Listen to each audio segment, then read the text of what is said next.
Hello বন্ধুরা, তো আজকের লুক হলো আমার এইটা। কেমন লাগছে কিন্তু অবশ্যই জানিও। আর পুরো মেকআপটা দেখতে হলে ফুল ভিডিওটা দেখতে হবে।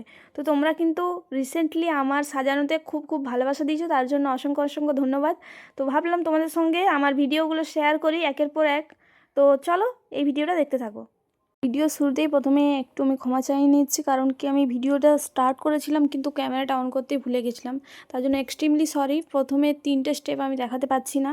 চলো 3টে স্টেপ প্রথমেই বলে দিই। প্রথমে মুখটা খুব ভালোভাবে ক্লিন করে নিতে হবে। তারপর কি করতে হবে, যে ডেলি তোমরা ময়শ্চারাইজার ইউজ করো সেই ময়শ্চারাইজারটা প্রথমে লাগিয়ে নেবে। তারপর তোমার সবথেকে ইম্পর্টেন্ট পার্ট হচ্ছে প্রাইমার। প্রাইমারটা তোমার স্কিন টোন কী সেই হিসেবে লাগাতে হবে। স্কিন টোন বলতে স্কিনটা কী ধরনের, ড্রাই না অয়েলি, তো সেই হিসেবে তোমাকে প্রথমে সিলেক্ট করে নিতে হবে যে তুমি ক্রিম বেস প্রাইমার লাগাবে কিংবা না হলে তোমাকে জেল বেস প্রাইমার লাগাতে হবে, যেটা আমাদের সিলিকন জেল বেস। তো যাই হোক, আমি প্রাইমার লাগিয়ে নিয়েছি। তারপর দেখো আমি দুটো ফাউন্ডেশন এখানে ইউজ করছি। তোমরা বলতেই পারো দুটো ফাউন্ডেশন কেন ইউজ করছো দিদিভাই। যারা আমার মতো ডার্ক টোনের আছো তারা একটা তোমার স্কিনের থেকে হাই আর তোমার স্কিনের থেকে একটা লো, এই রকম দুটো ফাউন্ডেশন একসাথে মিক্সড করে লাগাবে, দেখবে একটা খুব সুন্দর একটা গ্লসি লুক চলে আসবে। তো এরপর আমি কি করছি দেখো, ইম্পর্টেন্ট যে যে জায়গাগুলো আমার ডার্ক হয়ে গেছিলো সেই জায়গাগুলোতে আমি কনসিলারটা ইউজ করছি যাতে আর একটু হাই লাগে। দেখো সবথেকে ভাইরাল সেই ফেসেস কানাডার স্টপ ক্রিমটা আমি এখন ইউজ করছি অ্যাজ এ হাইলাইটার হিসাবে।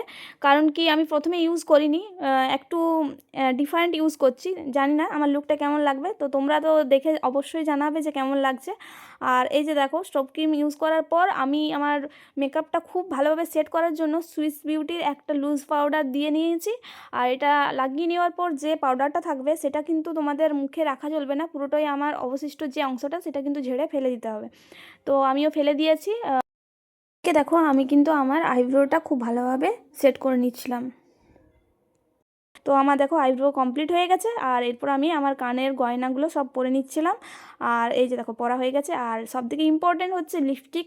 আমি একটু কিন্তু সবসময় দেখবে একটু বোল্ড টাইপের লিপস্টিক পরতে বেশি পছন্দ করি, তো তাই আজকেও আমি সেরকমই একটা বোল্ড লিপস্টিক পরে নিয়েছি। আর আমি দেখো আইশ্যাডো, আইলাইনার আর মাস্কারা এই 3টে জিনিস কিন্তু আমারও লাগানো হয়ে গেছে। যেহেতু তাড়া ছিল তার জন্য বললাম না যে ভিডিওটা আমি সেরকমভাবে করতে পারিনি, দুঃখিত।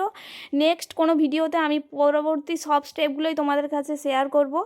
আশা করি তোমাদের এই লুকটা ভালোই লাগবে, কারণ আগেই তোমরা জানিয়েছো দিদিভাই এই লুকটাও কিন্তু তোমাকে খুব সুন্দর লাগছে। তো তার জন্য তোমাদেরকে টোটাল টিউটোরিয়ালটা দিলাম।